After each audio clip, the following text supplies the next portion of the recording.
शक्ती कायदा असता तर नराधमाची हिंमत झाली नसती।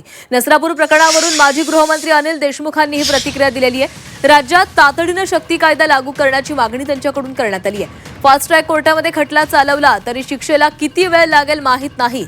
आरोपीला 21 दिवसात फाशीची शिक्षा शक्ती कायद्यामध्ये तरतूद करण्यात आलेली आहे। त्यामुळे हा कायदा लागू करावा अशी मागणी त्यांच्याकडून करण्यात आलेली आहे।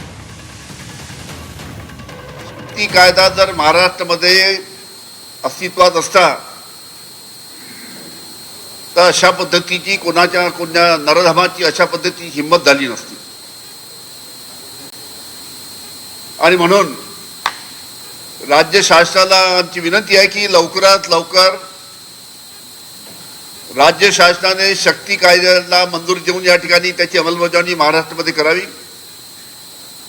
कारण की अशा पद्धतीच्या घटना झाल्यानंतर किती आपण म्हटलं, आता मुख्यमंत्री साहेबांनी सांगितलं आम्ही फास्ट ट्रॅकवर करू, किती महिने लागणार त्याला फास्ट ट्रॅकवर तुम्हाला त्या नराधमाला शिक्षा देण्याला काही सांगता येत